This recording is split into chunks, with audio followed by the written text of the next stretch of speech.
Boa noite, colegas. Eu me chamo Letícia Halpe, sou diretora tesoureira do Conselho Regional de Farmácia do Rio Grande do Sul. Vamos dar início, então, agora à palestra Cuidado Farmacêutico do Paciente Diabético, uma abordagem da atuação profissional. Essa capacitação ela irá abordar os seguintes aspectos: por onde e como começar, intervenções farmacêuticas, principais interações medicamentosas, insulinas, educação em saúde e coberturas tecnológicas no cuidado das feridas. Antes, então, eu gostaria de passar alguns recadinhos importantes para todos. Então, eu solicito aos participantes que coloquem seus nomes completos no chat, que aparece ao lado, para que possamos fazer a conferência dos participantes e gerar os certificados via acesso restrito após o evento. Pedimos também que todos fiquem com seus microfones no mudo para evitar ruídos durante a apresentação. Informamos que a apresentação ela está sendo gravada e será disponibilizada amanhã em nosso acesso restrito. No caso de dúvidas, então, anotem, né, as perguntas, os questionamentos, que ao final nós vamos abrir para esclarecimento das dúvidas. Para organizar as falas, então, após o pedido da palestrante, quem tiver perguntas, se inscreva no chat para falar. Nós vamos seguir, então, a ordem de que for colocado os questionamentos no chat. Eu destaco também, né, e deixo o convite, que outras qualificações divulgadas em nosso site e que também estão abertas para inscrição. Confira as opções e aproveitem para ampliar os conhecimentos. Eu agradeço a presença de todos que nos acompanham hoje e também a palestrante, né, a minha xará, Letícia Cristi de Souza Lima, a quem passo a palavra nesse momento. Um excelente evento para todos nós. É contigo, Letícia, a palavra. Oi, Letícia, tá no mudo o teu microfone. Agora deu. Desculpa, gente. Muito obrigada, Letícia. Muito obrigada, Chay. Agradeço, através de vocês, o CRF por mais essa oportunidade, né, de compartilhar conhecimento, né, porque assim como eu recebi todas as vezes que eu participei das capacitações do Conselho, eu acho muito bacana agora eu poder dividir um pouquinho com os colegas o meu aprendizado, tá? Eu sou Letícia, eu sou farmacêutica formada há 24 anos pela Universidade Católica de Pelotas, sou farmacêutica e bioquímica, já atuei em diversos setores permitidos, né, do nosso leque de atuações da nossa profissão. Logo que me formei, comecei atuando em análises clínicas, mais especificamente, e depois parti para a parte de manipulação, que vocês vão entender um pouquinho mais depois, mais adiante, e já tinha sido concursado em um município próximo ao meu, como farmacêutica pública. Hoje eu estou há 3 anos concursada no meu município, que é Arroio Grande, interior do estado, e além disso eu tenho uma farmácia de manipulação que vai completar 15 anos nesse mês agora de julho, no final de julho, né? Então, assim, vou dar início à minha apresentação agora.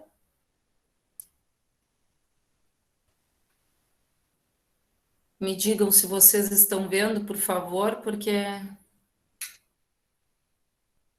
Sim, Letícia, já está. Só não está em modo apresentação, daria para colocar em modo apresentação.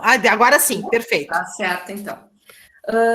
Essa explanação de hoje é basicamente uma coisa muito simples, né? Já é a segunda vez que eu tô fazendo, e eu fico bem feliz que eu tenha visto aqui na sala, antes de entrar, eu vi colegas daqui de Arroio Grande, né? E também pude ver colega da minha pós, de farmácia clínica hospitalar. Isso é uma coisa importante que eu não falei na minha apresentação. Eu, dentre todos as especializações que eu tive a oportunidade de fazer, eu sempre tive muita necessidade de buscar informação e conhecimento dentro da minha profissão. né? A última foi agora, porque a gente terminou recentemente, que foi a pós em farmácia clínica e hospitalar, pela Universidade Católica de Pelotas também, tá? E foi uma busca após eu conhecer a farmacêutica Tina, que nos capacitava nas qualificações do conselho antes da pandemia, né? A Tina foi uma pessoa que me fez descobrir que eu fazia farmácia clínica sem saber que eu fazia farmácia clínica. Por que eu digo isso para vocês? Porque a minha formação é estritamente tecnicista, né? Eu tive como base um curso onde, naquela época, naquele período, não tínhamos a visão clínica, né? A visão do cuidado. Foi um período, eu gosto de pensar que foi um período onde o farmacêutico se afastou um pouquinho da sua essência, né? Mas para se reencontrar de uma maneira muito melhor, né? Então... Vai para lá? Oi? Eu acho que alguém abriu o áudio, gente. Bem, vamos lá. Então, quando eu tive a oportunidade de conhecer a Tina através das qualificações, eu escutava ela falando da experiência dela e eu ficava com vergonha de interromper na hora da explanação dela e esperava depois e puxava a Tina de canto e perguntava, Tina, mas assim, a Tina dizia, Letícia, isso é farmácia clínica. Isso aí é o cuidado farmacêutico, né? Então, eu fui descobrindo que eu realmente fazia aquilo ali e fui buscar mais conhecimento e formação, né? Então, por isso eu fui atrás dessa especialização em farmácia clínica hospitalar. E por que eu digo isso para vocês? A gente tem que ter em mente que a gente tem que gostar do que o que a gente faz, né? Eu sei da importância que nós temos, enquanto farmacêuticos, na parte da legislação, na parte burocrática. Eu sei que muita coisa depende disso, eu sei que o nosso trabalho depende muito disso e não abro mão disso, mas eu gosto de pessoas, eu gosto de lidar com pessoas. Então, a partir do momento que eu tive essa visão clínica, eu acho que eu me redescobri como farmacêutica, tá? Eu começo a palestra, então, começo essa nossa conversa colocando para vocês que hoje, né, estar há 3 anos no SUS, de volta ao SUS, me oportunizou trabalhar em equipes multiprofissionais, que também é uma coisa que não tinha na minha formação, né? A gente tinha uma concepção de muito trabalhar sozinho, fechado, concentrado. Não sei se foi a experiência de vocês, obviamente os mais jovens não, mas a gente não tinha acesso a médico, principalmente, né? Os médicos eram muito mais fechados do que são hoje, né? Trabalhar com diversos profissionais, como enfermeiros, nutricionistas, fisioterapeutas, médicos, psicólogos, enfim, os agentes de saúde que estão aí na foto, que vocês vão ver, eu comecei, o meu trabalho só existe por causa dessa parceria, né? Porque a gente conseguiu trabalhar junto, né, fazer o levantamento da necessidade da população dessa UBS que nós atendemos, né, que é a UBS Norte, que abrange em torno de 6.000 cadastrados, né, uma área de 6.000 cadastrados, né. Então, eu tenho muito orgulho, essa equipe já se modificou, né, em vários momentos, né, nesses 3 anos que eu estou fazendo parte dela, mas em todos eles eu fui muito bem recebida e matei a curiosidade também dos meus colegas que desconheciam o papel do farmacêutico, né? E isso é uma culpa da gente, vocês vão ver logo a seguir, tá? Porque a gente acaba ficando num casulo e acha que tem que ficar só naquela, e não passa para os demais profissionais, né? O que a gente é capacitado para fazer, né? Então, vamos começar pelo básico, né?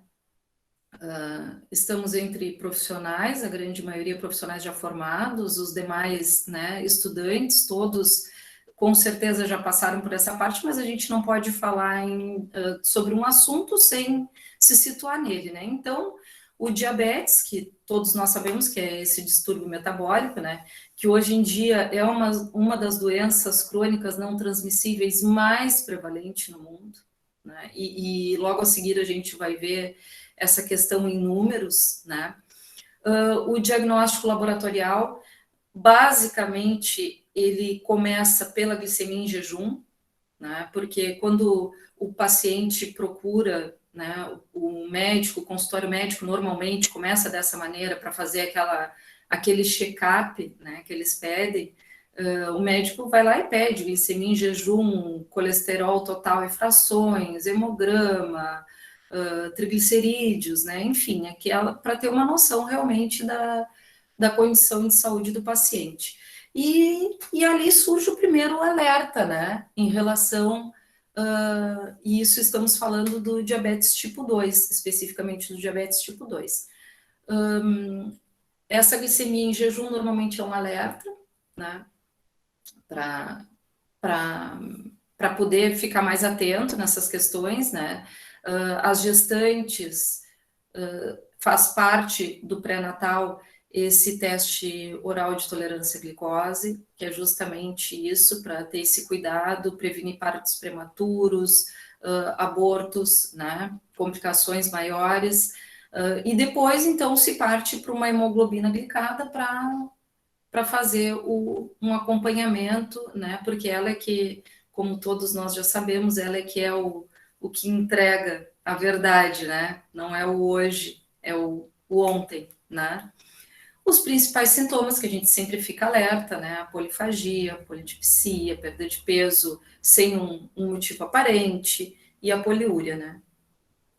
Que formam os principais sintomas, além de outros tantos, mas esses são os chaves, os característicos, né? Os mais característicos. Então, para a gente ir se situando, né? A diabetes no mundo, hoje nós temos, esse é um dado de 2019, 463 milhões de pessoas entre 20 e 79 anos com diagnóstico de diabetes, tá?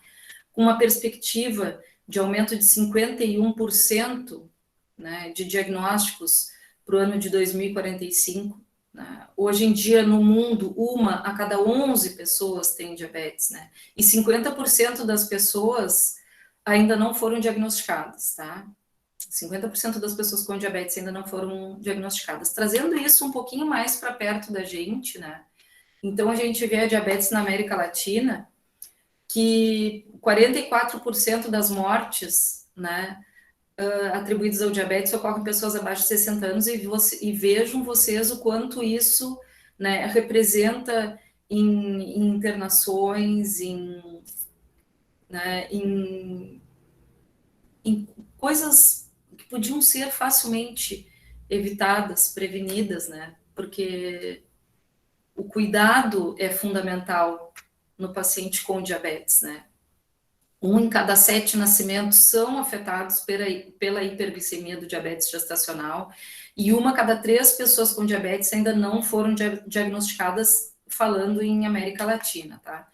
Trazendo isso para a nossa realidade, bem pertinho da gente, Brasil, né?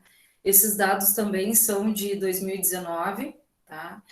Então, no Brasil, nós temos 16,8 milhões de pessoas com diabetes. Somos o 5º país no mundo com pessoas com diabetes entre essa faixa etária que eles usaram para esses dados, né, de 20 a 79 anos. E somos o país com o maior número de pessoas com diabetes da América Latina. A gente vê isso facilmente quando a gente vê essa comparação, né, que 1 em cada 9 pessoas, né, no Brasil tem diabetes, né? E hoje em dia, pessoas com diabetes do tipo 1 representam mais de 95 mil, tá? Somos mais de 95 mil entre 0 e 19 anos. E por que eu coloco esses dados, né, essas figuras aí embaixo? Porque a gente não está falando de uma doença única exclusivamente, né? Nós estamos falando de uma pessoa com uma comorbidade, com a diabetes, né? e que vai acarretar uma série de complicações, uma série de eventos que vão precisar fazer com que essa pessoa procure mais vezes o médico, que acabe usando mais medicamento, né? Que tenha. Isso vai incidir diretamente no número de procedimentos cirúrgicos, de internações hospitalares, né? Por vários comprometimentos, né? Renais, comprometimento visual, enfim, né? Que a gente, comprometimento circulatório, então, assim, neurológico, tudo isso que a gente já sabe, né? E hoje, no nosso país, a gente sabe da redução dos investimentos em saúde, né? Em termos de governo federal, principalmente. Então, onde, e a pobreza que aumentou no nosso país também, onde isso tudo vai parar, né? Isso para no nosso SUS. Mas a gente não pode falar do diabetes só no SUS, né, gente? Como eu falei para vocês, eu tenho uma farmácia de manipulação e eu estou implantando o consultório farmacêutico, né, para fazer o acompanhamento desses pacientes também no consultório lá da farmácia, tá? Os tipos de diabetes, né, basicamente, quando eu fiz faculdade, a gente falava em diabetes tipo 1, tipo 2, e eventualmente a gente falava sobre diabetes gestacional, não que fosse menos importante, mas a gente se detinha mais quando entrava na parte de diagnóstico laboratorial para o teste de tolerância à glicose, né? Basicamente, se resumia a isso. Hoje a gente sabe que não, né? Que são vários tipos, né, de diabetes, o MOD e o LADA, eu não sei se é exatamente assim que se pronuncia, mas são muitas vezes a falta de conhecimento e despreparo dos profissionais em diagnosticar esses tipos de diabetes prejudica a evolução do quadro do paciente, né, porque poderia ter um acompanhamento mais específico de acordo com o seu tipo, tá? Mas aqui a gente vai se deter mais no tipo 2, que é a maior parte dos casos que eu atendo e é a maior, né, o que mais surgiu na minha rotina, tá? O diagnóstico laboratorial, tá? Para ser considerado o diabetes já estabelecido, então a gente vai falar sempre de uma glicemia acima, maior ou igual a 200, tá? Isso aqui é determinado pela Organização Mundial de Saúde, tá? Com sintomas inequívocos de hiperglicemia, não basta um único resultado, a gente sabe disso, né? Tem que ter todo tem uma série de passos até ter esse diagnóstico mesmo, né? E por onde a gente começa, né? A gente tem várias maneiras, a gente começa até dentro de casa, né, gente? Tendo conhecimento, a gente começa dentro de casa, começa na vizinhança, começa em tudo que é lugar. Mas a gente tem uma maneira muito mais fácil de começar, que é no balcão da farmácia, né? Onde as pessoas chegam, procuram a gente para conversar, e aí a gente tem que se colocar como profissional da orientação, da educação em saúde, né?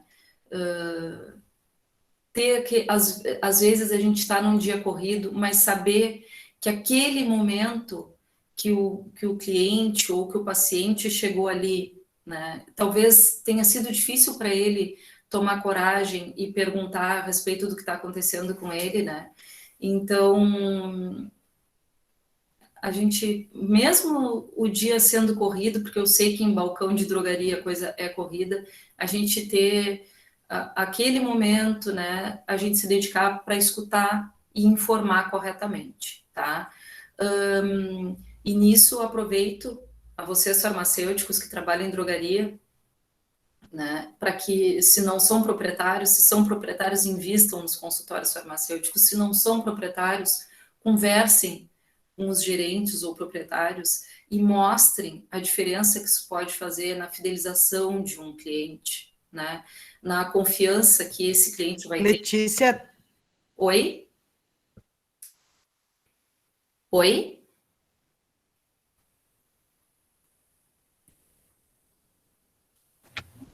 Pode continuar.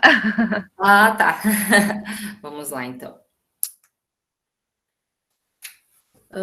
Então, na importância da gente dar informação e orientação correta, né? Isso também pode começar nas UBSs, né? Que a gente tem que começar a ocupar os nossos espaços nas UBSs também. E isso pode começar nas campanhas públicas, e quando eu falo de campanhas públicas, eu falo de atingir público em geral. Não só nas campanhas específicas de saúde do município, mas uma drogaria pode fazer uma campanha bacana de rastreamento, de prevenção, né?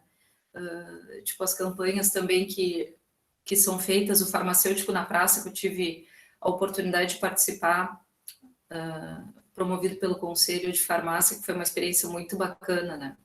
Então, é onde a gente começa a fazer essa triagem de pacientes, né? Quando a gente vai falar em prevenção e rastreamento, né, a gente precisa orientar e encaminhar possíveis casos, né? Esse vai ser o nosso objetivo principal, né? Orientar, educar e encaminhar quando for necessário, né? Reduzir os fatores de risco, né? E prevenir as complicações que são essas, né? Que vão melhorar, dar uma melhor qualidade de vida para o paciente que talvez ainda nem saiba que é diabético, né?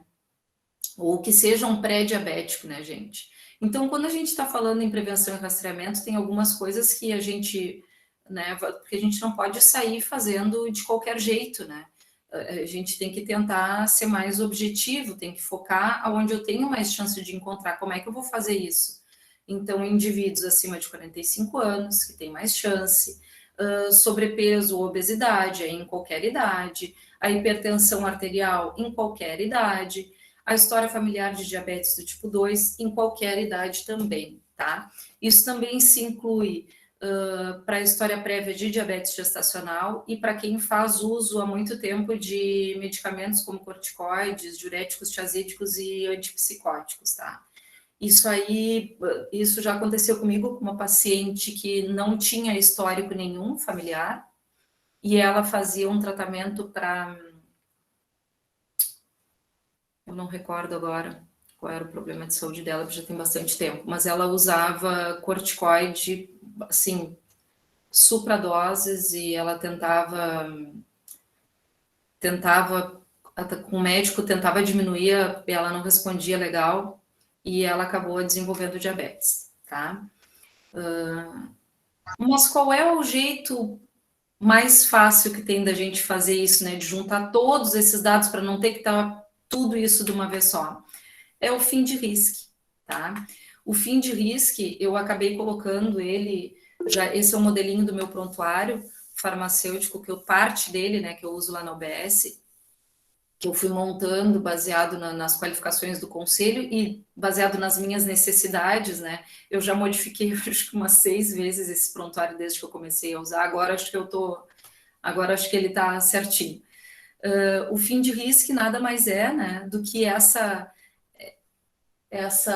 esse testezinho, né, para saber que ele vai nos indicar qual a possibilidade do paciente desenvolver diabetes nos próximos 10 anos, tá, gente? Então, todas aquelas questões que a gente falou ali antes, né, idade, hábitos, né, se já tem histórico, circunferência abdominal, então tudo isso tá aqui nesse fim de risco, que torna ele mais objetivo, tá?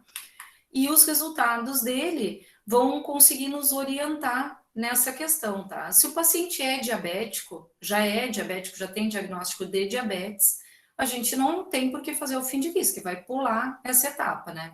Agora, se ele não vem diagnosticado, né? E aqui eu faço uma ressalva, não vamos fazer diagnóstico, porque nós não fazemos diagnóstico, tá? Nós estamos fazendo, isso é um serviço de triagem, para, se necessário, encaminhar para o profissional, né, para o médico, no caso, poder fazer esse diagnóstico, fazer exames adequados para poder fazer o diagnóstico. Então, menor que 7, esse fim de risco vai indicar que essa pessoa tem baixo risco de desenvolver diabetes, tá, nos próximos 10 anos.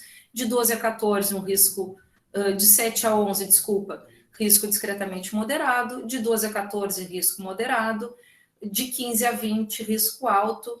E maior que 20, muito alto, né? Então, consideramos, então, que esse resultado entre 12 e 14, o risco moderado, é o nosso sinal de alerta, tá? Sempre que a gente vai abordar qualquer tema em saúde, a gente vai ter que falar em MEVs, que são essas modificações no estilo de vida, né? Controle de peso, alimentação saudável, a prática da atividade física regular, né? E o controle, né, do tabagismo, a gente tentar, né, educar as pessoas de uma maneira eficiente que possa ter um resultado, né, de cessar o tabagismo na vida dela, né? Isso aí vai fazer parte de qualquer, independente do paciente que a gente estiver falando, com certeza os MEVs vão ser fundamentais. Então, o tratamento vai incluir, depois que esse paciente tiver o diagnóstico, né, ou de pré-diabético, ou de uma diabetes já instalada, né, então a gente vai trabalhar essa questão da melhora, né, do estilo de vida, associado ao tratamento farmacológico prescrito pelo profissional. Tá? Os antidiabéticos, eles se dividem basicamente em 4 grupos, né, que são os hipoglicemiantes, os que aumentam a secreção de insulina, né, e nesses a gente tem conhecidos importantes, né, a nossa glibenclamida, né, glimepirida, gliclazida, mas no SUS, né, a gente fala muito em glibenclamida, e falando em SUS, a gente está falando de uma grande parcela da população também, né, porque é um medicamento que faz parte da nossa RENAME, né, da Relação Nacional dos Medicamentos, então a gente também tem que ter esse conhecimento trabalhando em drogaria, porque vão ser os medicamentos que vão fazer parte do programa Farmácia Popular, né. Os que não aumentam a secreção de insulina, que são os antihiperglicemiantes, os que promovem a glicosúria, sem relação com a secreção de insulina, e os que aumentam a secreção da insulina dependente de glicose e promovem a supressão do glucagon, né? A metformina ali, né, no grupo 2 também, é um medicamento muito que faz parte da rotina da gente, do dia a dia da gente, né? Um medicamento muito seguro, muito bacana. E as recomendações das terapias farmacológicas para o diabetes tipo 2. Aí, né, eu sempre gosto de tomar esse cuidado, a gente não vai diagnosticar, a gente não vai prescrever. Por que eu tenho que conhecer essas terapias? Para eu saber em que etapa desse processo que o meu paciente se encontra quando ele chega no consultório, tá? Isso é muito importante, tá? Até para eu me situar, né? Eu preciso me situar dentro da cronologia da doença dele, né? Então, aqui nós temos que a etapa 1, né? A primeira escolha sempre vai ser a monoterapia da metformina, normalmente, né? Essa é uma primeira etapa, dependendo né, da opção do profissional, do estágio em que o paciente se encontra, né? A metformina ele tem uma efetividade alta, tem um risco de hipoglicemia muito baixo, que torna ele um medicamento extremamente seguro, muito seguro, né? A gente conhece esses efeitos adversos que normalmente são onde os pacientes eles declinam no tratamento, né? Dificulta a adesão ao tratamento, e por isso é importante a gente estar ali para explicar para ele, olha, vai começar a tomar uma medicação que pode provocar diarreia, né, pode provocar esse desconforto nos primeiros dias, nas primeiras semanas, mas é importante que não interrompa, né, falar da importância de não tomar antes da refeição, que a gente sabe que logo após a refeição, né, reduz esse efeito adverso, tem uma redução desse efeito adverso da metformina, né? E a questão importante que a gente não pode deixar de falar, que é um custo baixo, que então favorece a adesão ao tratamento, que é uma coisa que a gente quer, né? A gente quer que o paciente faça esse tratamento corretamente, e em termos de efeito de peso corporal, ela é neutra ou pode até ter uma redução, tá? Depois vem a etapa 2, que vai ser essa terapia dupla, né, que é a metformina associada a um desses medicamentos, que eu não sei qual é a realidade de vocês, mas o que eu mais vejo aqui é a associação da metformina com a glibenclamida, tá? Ou a metformina com a insulina, tá? Isso acontece também, é o que eu mais vejo aqui, né? E aí a gente tem, então, os riscos, né, todos de cada um desses grupos, né, farmacológicos e os efeitos adversos que a gente espera deles, né, sendo que uma coisa que a gente tem que cuidar muito, obviamente na insulina, o risco de hipoglicemia, mas na glibenclamida também, né, é um risco muito grande, né, porque é um efeito adverso muito comum, porque os pacientes tomam ele e demoram para comer, para ingerir algum alimento, né? Então, ou às vezes tomam de manhã e não costumam comer nada pela manhã, né? Então tem um risco de hipoglicemia bem grande, tá? Mas é um medicamento muito efetivo, né? Então, lógico que a insulina, ela tem um efeito, né, tem a chance muito maior do que a glibenclamida de causar hipoglicemia, mas percebam que o cuidado do paciente tomando a insulina tem, desculpa, eu acabei me perdendo aqui, a insulina tem um risco muito maior de causar hipoglicemia, mas percebam que sempre o paciente, quando entra na insulina, o cuidado dele é muito maior com o que pode ser esse tratamento do que quando está tomando um comprimido de glibenclamida, né? Depois nós temos a terapia tripla, que daí vai entrar a metformina e mais 2 medicamentos de classes farmacológicas diferentes, né? Aí nós temos todas essas possibilidades, né? E a etapa 4, né, que é uma terapia mais complexa, que é onde nós vamos ter associação com insulina basal ou insulina nas refeições, né, uma insulina rápida nas refeições, os análogos, né, e mais a metformina. Aqui os tipos de insulinas disponíveis no Brasil, tá? Que nós temos aqui, hoje em dia, temos uma infinidade de insulinas, né? E é muito importante que quem está no balcão da farmácia conheça as particularidades de cada uma. A gente tem uma facilidade muito grande hoje, que são as canetas, né? E que até então a população tinha uma dificuldade de acesso maior, mas hoje, inclusive, o SUS, né, disponibiliza as insulinas regular e a insulina, a NPH também, a humana, disponibiliza em caneta, facilita muito, muito, muito, gente, muito mesmo para as pessoas. Normalmente eu recebo mais idosos já com dificuldade visual, né? É muito mais fácil o processo de educação, adaptação, até a aceitação se torna mais fácil, né? Porque é menos dolorido, e ele dá uma independência um pouco maior também pelo fato de não ter que estar sempre na geladeira. Então, são coisas que a gente precisa estar atento, né?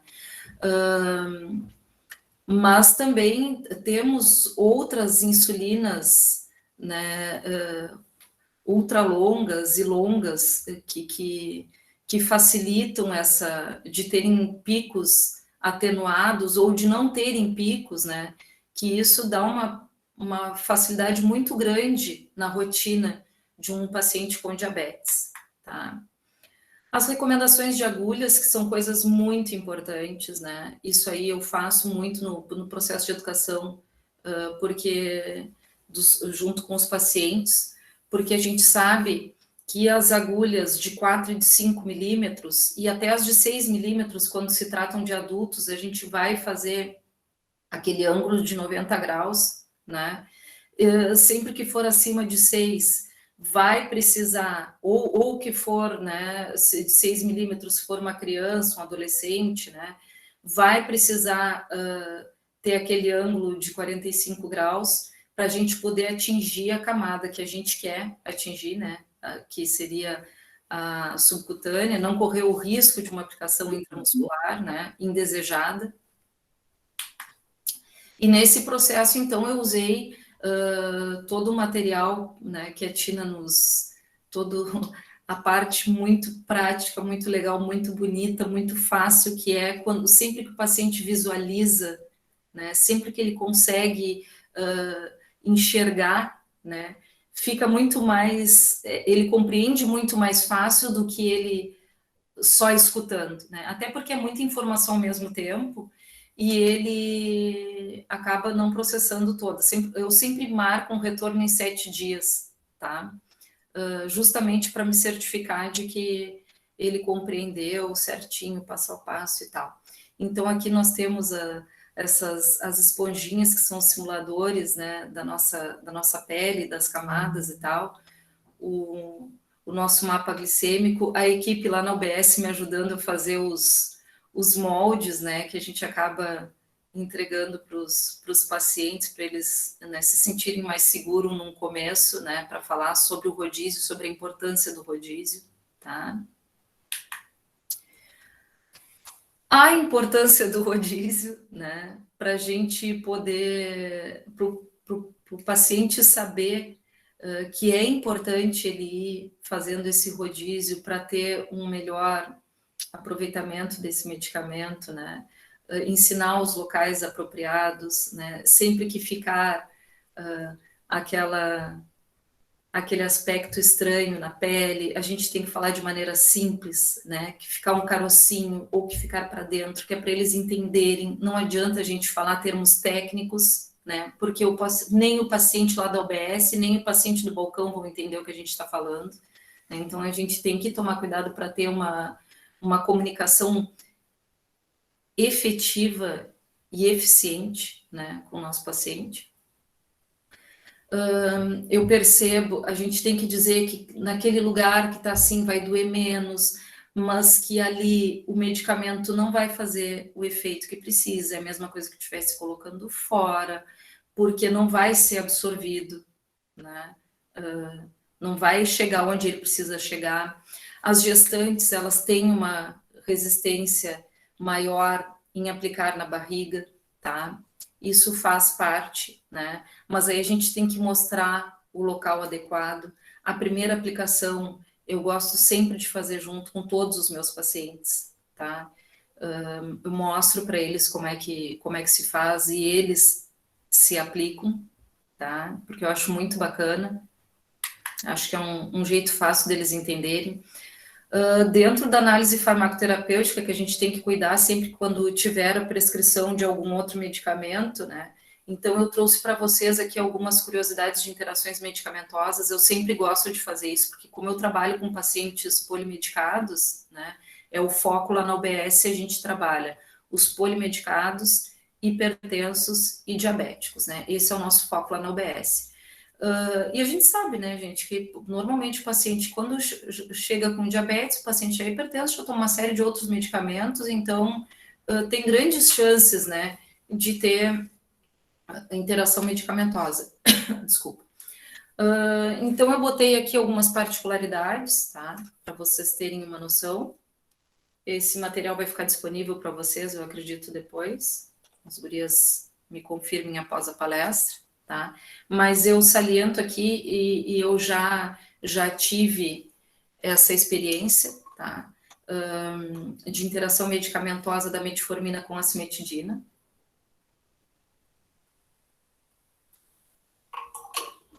Não foi legal, tá? Tem um aumento nesse quadro de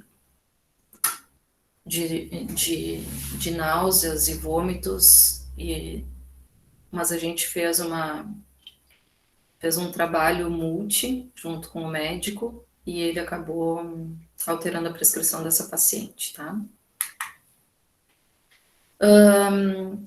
Dentro da análise farmacoterapêutica também, essas orientações importantes, porque é muito importante. É muito importante, porque quando o paciente sai com a prescrição do médico eu peguei pacientes que usam metformina há anos.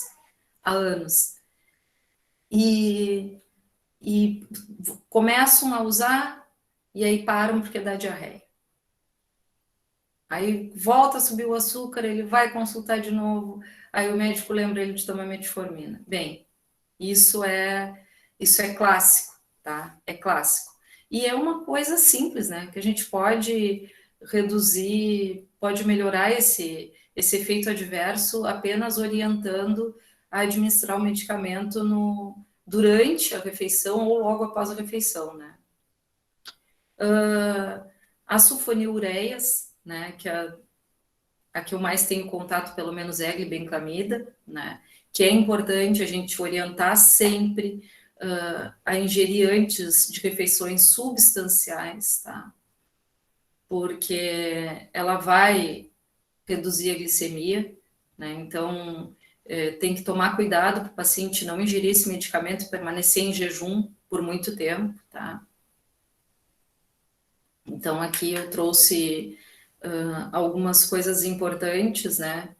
Que vocês podem consultar, mas esse material está disponível também na literatura que eu vou postar para vocês depois, tá?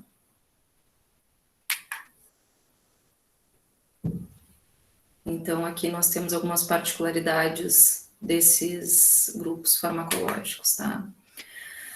E a importância do automonitoramento através da glicemia capilar, desculpa.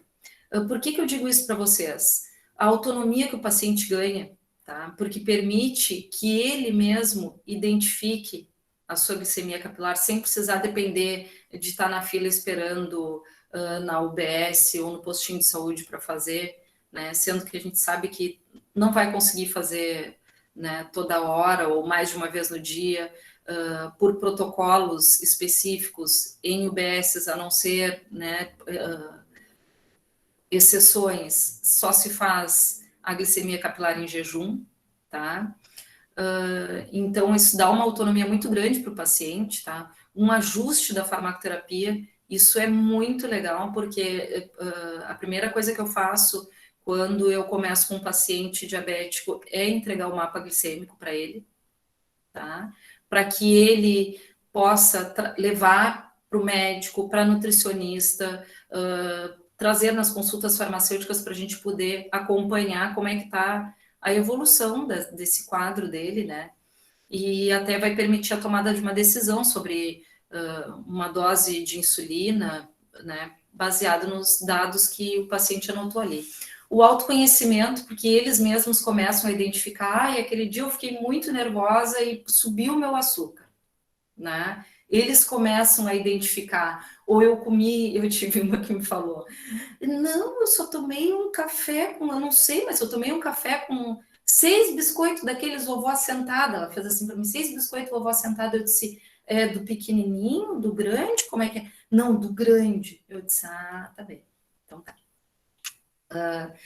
Que único e geral, né? Que é muito prático e serve para monitorar todos os tipos de diabetes, porque ele vai, né, facilitar a verificação da glicemia capilar naquele momento. Os cuidados que a gente tem que tomar quando for orientar o paciente, tá?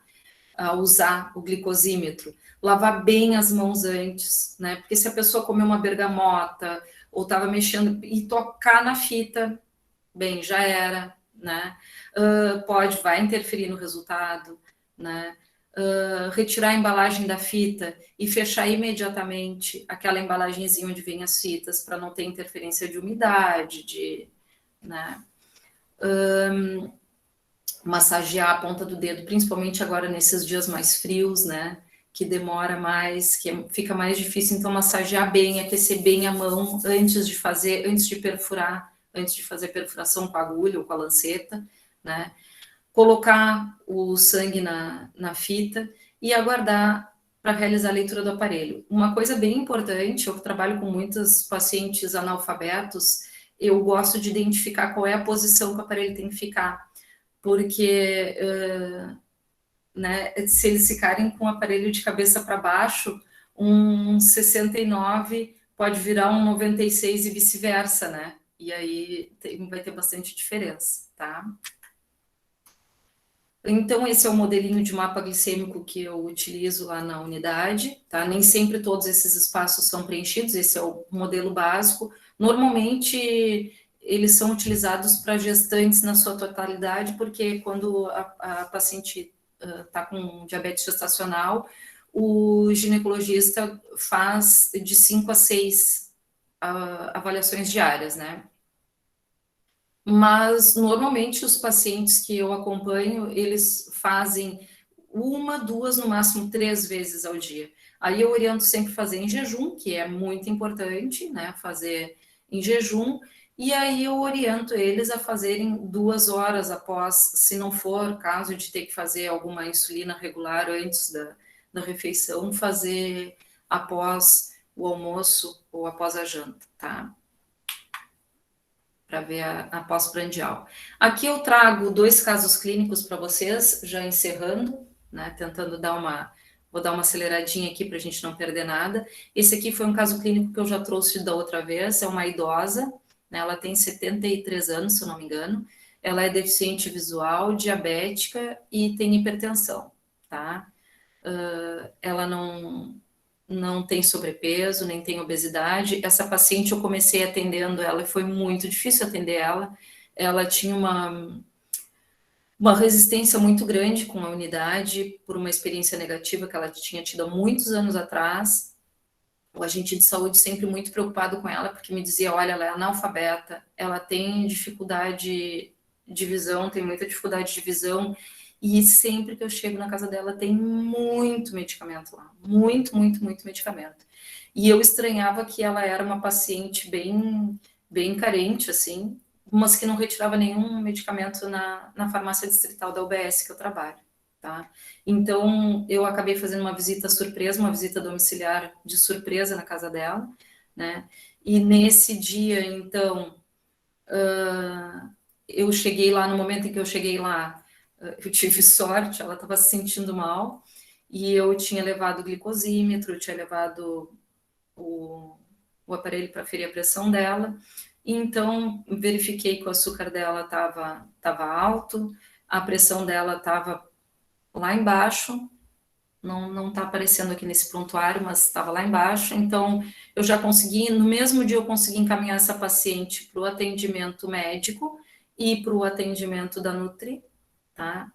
Ela já tomava antidiabético oral e ela acabou entrando na insulina, né? Onde eu fiz um atendimento posterior no mesmo dia, logo depois dela ser atendida pelo médico, tá? Para fazer esse processo de educação, de orientação em relação ao uso da insulina, ou descarte, né? A realização do rodízio, essa parte né, de educação do uso do glicosímetro e do descarte das fitas também, tá? Então, a gente vê que, assim, ó, do dia 4 de dezembro, quando ela apresentava uma glicemia de 307, nós passamos para o dia 10 de dezembro, né, que daí eu fiz um retorno com ela, com essa paciente, tá? E ela já tinha sido atendida pela Nutri, tudo certinho, e no dia 18 de dezembro, a glicemia dela já estava em 193, então, assim, foi uma mudança bem grande, né, num curto espaço de tempo, né, pelo cuidado farmacêutico, né. Eu criei uma relação muito bacana com essa paciente. Hoje em dia ela frequenta o UBS com uma regularidade maior e ela se sente mais à vontade. Ela também está se apropriando do espaço, ela entendeu que, né, que as portas estão abertas para ela, isso foi muito bacana. Esse aqui é um caso bem recente, né, foi no mês passado que eu tive contato com essa paciente, uma gesta 2, é a segunda gestação dessa paciente, hipertensa. Esse era o que chegou para mim. Porém, ela chegou com encaminhamento de uma ginecologista de um postinho de saúde que não era lá da UBS, que é a área dela, tá? porque ela foi fazer uma ultrassom, porque estava com um problema hepático, estava com uma complicação hepática, já tinha feito alguns outros exames via particular, porque o médico que atendia ela antes era particular, e ela foi fazer essa ultrassom, e a médica que fez a ultrassom nela trabalha comigo na UBS, tá? Então a médica acabou encaminhando ela. Ela descobriu, fazendo essa ultrassom, que estava grávida, que ela não tinha ideia. É uma gestação gemelar, tá? Ela não tinha tido diabetes gestacional na primeira gestação, mas ela já tinha tido problema com hipertensão, então aí nós temos uma gestante já gemelar, uma gestação gemelar, com diabetes, com hipertensão e com alteração hepática. Aqui nós temos uma gestação de risco. Ela foi encaminhada para o serviço de risco, que aqui na nossa cidade, fica na cidade de Pelotas, né? Fica em torno de 100 quilômetros de distância daqui. Porém, levaria uns 30 dias para o primeiro atendimento. Então, essa médica encaminhou ela lá para o UBS, para uma consulta comigo, e eu acabei atendendo ela, peguei ela no primeiro dia de atendimento, peguei ela com a glicemia de 328, né? Já consegui encaminhar ela para a Nutri. Vejam que eu coloquei ali embaixo as informações na consulta, né? Ela tem obesidade, tem problema de obesidade e ela é alérgica a benzetacil. Isso aí eu coloco assim porque eu tenho que colocar conforme o paciente relata, tá, gente? Nesse mesmo dia eu já consegui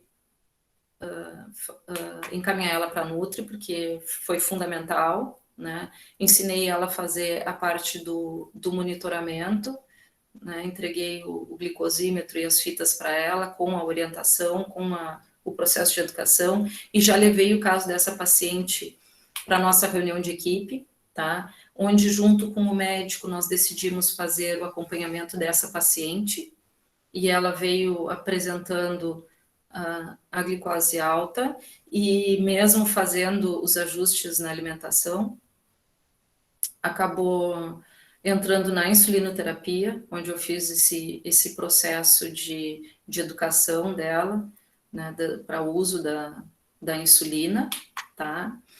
E ela agora também ela tá com a pressão dela resolveu criar caso, né? Vinha se comportando muito bem até então, resolveu criar caso. Prestem atenção que já no retorno ao médico pós os exames, ó, a hemoglobina glicada dela deu 9,8, né, gente? Então ela vem com açúcar alterado já tem um bom tempo, tá? Essa paciente, se eu não me engano, ela tá indo para 12 semanas de gestação, tá? Aqui tem uns gráficos que esse nosso sistema que a gente usa na UBS nos facilitam bastante nessa questão visual, né? Onde a gente vê o quanto diminuiu, né, essa glicemia dela e o quanto a pressão dela que vinha mais baixa resolveu se comportar mal de novo. Então o médico acabou prescrevendo metildopa para ela, tá? Aqui é uma outra parte do meu trabalho junto aos diabéticos, ao paciente diabético, que durante a pandemia eu pude perceber que os pacientes que eu acompanhava aumentou muito as lesões, o número, o quadro de lesões, né, em pacientes. E a gente ficou mais tempo em casa com essa questão do Covid, obviamente, né, então a gente acabou descuidando mais na alimentação, né, e as pessoas com menos condições financeiras acabam partindo para comidas mais calóricas, né, com certeza, né. Então, daí surgiu esse projeto, que eu tenho muito orgulho, como farmacêutica, de ter desenvolvido esse projeto, que foi o cuidado de feridas crônicas, que começou em função dos diabéticos, mas que hoje se ampliou para todos os pacientes com feridas crônicas do município, tá? Esse é um projeto dentro do SUS, E esse aqui são as imagens do nosso primeiro encontro, onde reunimos os profissionais, enfermeiros e técnicos de enfermagem de todas as unidades para capacitar, apresentar o projeto, mostrar o produto e capacitá-los para usarem da melhor maneira possível. Aqui eu gosto de falar, mais uma vez, que ninguém faz nada sozinho. Eu não faço os curativos, tá, gente? Aonde eu entro nessa parte, tá? Eu desenvolvi o projeto, participei de toda a questão de compras para selecionar baseado nas lesões que a gente tinha, né? Eu fiz um levantamento baseado nas lesões que a gente tinha, qual o tipo de cobertura que a gente ia investir, porque existem inúmeras coberturas tecnológicas, a gente tinha que ver quais delas iam se adequar melhor à nossa realidade, né?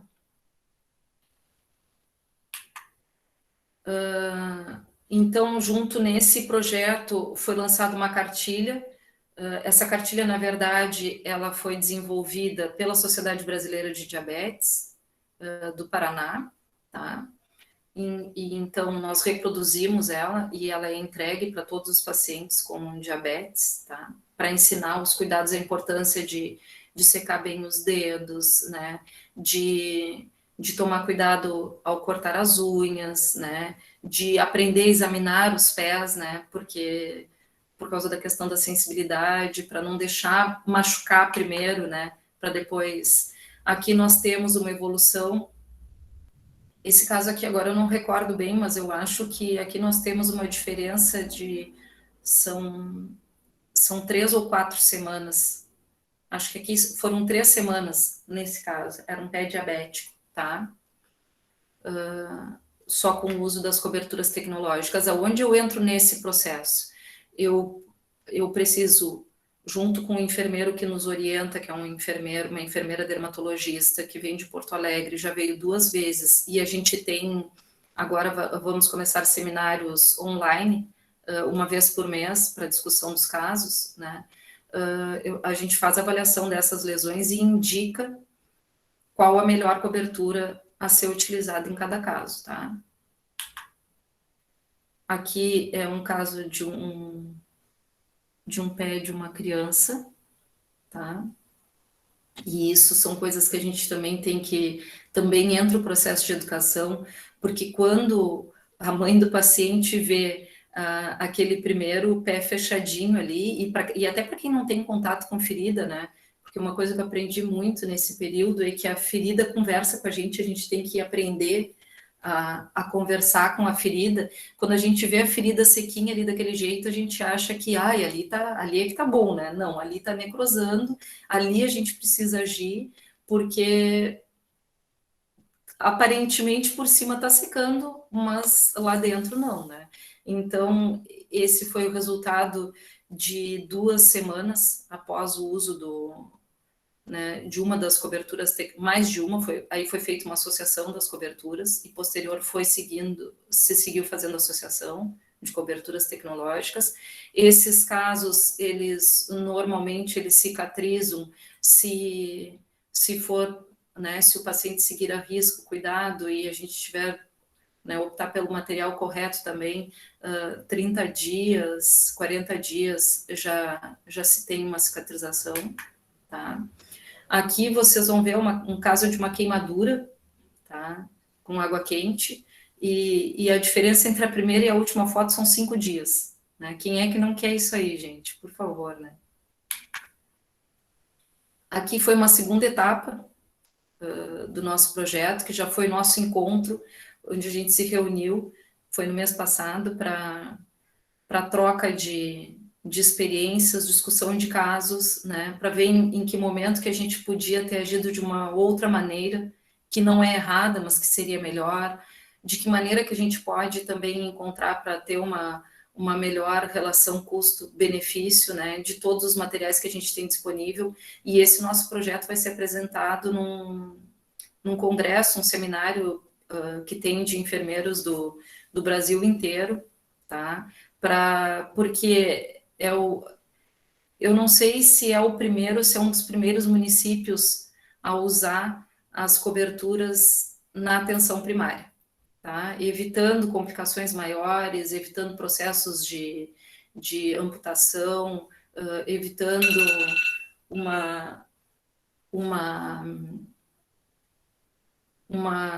um desconforto maior para o paciente, dando uma qualidade de vida maior para o paciente. Hoje em dia, a gente está usando esse tipo de material, inclusive em lesões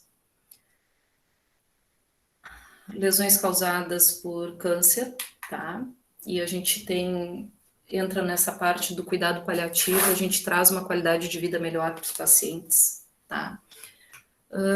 Aqui eu entro nos novos projetos, que agora minha próxima etapa, voltando aqui um pouquinho dentro desse nosso encontro, a gente ficou definido agora que eu vou desenvolver um POP, tá? Até para os próximos profissionais que chegarem, ampliar a capacitação, né? Temos médicos interessados, né, que se interessaram por isso e eles querem ter acesso ao conhecimento, então a gente vai ampliar a capacitação para a rede, né, explorar de uma maneira melhor, né, todas as áreas que a gente tem no município e desenvolver esse POP agora para que os próximos que vierem saibam, né, tenham mais facilidade, sejam mais assertivos, né, porque tudo é um processo de aprendizagem, né, gente? Então, aqui está o meu novo projeto dentro do SUS, que a gente já está numa etapa mais avançadinha. Eu estou fazendo o curso de florais com a Jana, formação em terapia floral, com a Jana, que já integrou também os grupos do conselho, né, já fez parte do conselho, que é muito legal, cada aula é um aprendizado novo, e essa questão da gente ver o paciente como um todo, não vê-lo em pedaços, não enxergar uma doença, faz muita diferença para nós, como profissionais, mas principalmente para o paciente. Tá sendo uma experiência muito bacana, muito produtiva.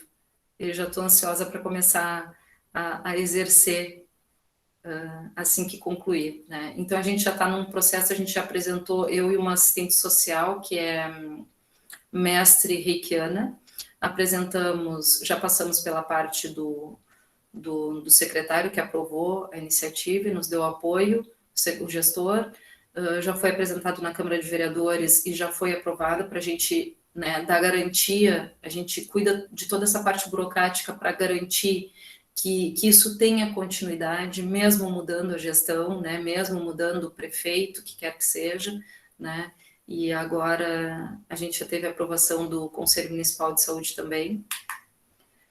Aqui é o meu novo projeto lá na Curare, que é a minha farmácia de manipulação, que faz aniversário esse mês, que eu estou muito feliz, que é a implantação do consultório farmacêutico, junto com essas meninas empoderadas, lindas, maravilhosas, cada uma com uma história muito bacana. A Carol, que é a farmacêutica, que fica todo dia lá na farmácia, que é os meus olhos, os meus ouvidos, né? Que sou eu lá atrás daquele balcão, né? A Carol já foi a nossa garota propaganda lá do consultório, mas é muito legal poder compartilhar isso, essa minha paixão, né, pela parte clínica com essas gurias que me acompanham há tanto tempo. E aqui eu convido vocês, né, colegas, vamos ocupar o nosso espaço, né? Durante essa pandemia, eu também precisei ocupar o meu espaço, né? Eu faço parte da equipe da linha de frente, né? Eu sou responsável aqui no município pela descentralização das farmácias. Eu batalhei muito para conseguir né, que o município contratasse mais farmacêuticos, né? E sigo batalhando por isso, porque eu acho que ainda é necessário. Tá? Hoje em dia eu faço atendimentos, além de atender, né, na UBS, eu fico localizada na UBS Zona Norte. Aos finais de semana faço plantões no Covid. Toda sexta-feira pela manhã eu vou para uma comunidade ribeirinha, aqui do nosso município, que fica em torno de 60 quilômetros de distância da cidade. A gente pega uma etapa bem grande de estrada de chão, é uma viagem bem longa, não vou mentir para vocês, é cansativo, quando o tempo não está legal, não é uma viagem muito legal, mas que chegar lá e ser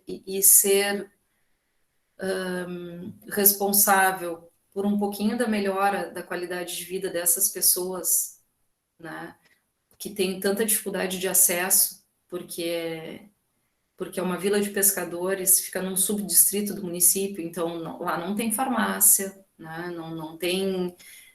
a dificuldade de acesso é muito grande, então é muito legal eu ter a oportunidade, né, de estar lá, levando um pouquinho de educação em saúde para essas pessoas, que eu precisei batalhar muito para ter o consultório farmacêutico na unidade, porque os demais profissionais das equipes de saúde não viam o farmacêutico como um profissional clínico, não sabiam que o farmacêutico exercia a parte clínica. Temos a resistência dentro dos nossos próprios colegas de profissão, né?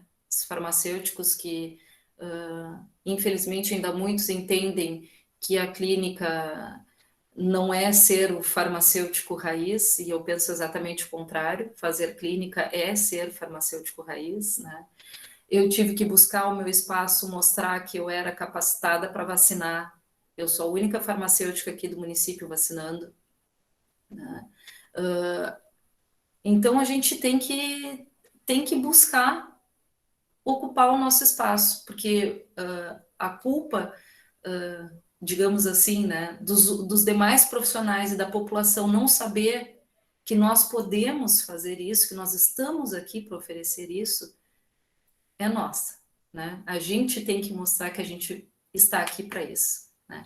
Aqui estão as referências bibliográficas, e aqui eu termino pelo começo de tudo, que é a minha família, que é a minha base, meu esposo, meus filhos maravilhosos, né, que me apoiam sempre, que me ajudam muito, né, e que entendem que muitas vezes eu me ausento, mas é por uma ótima causa. Era isso aí, gente. Muito obrigada.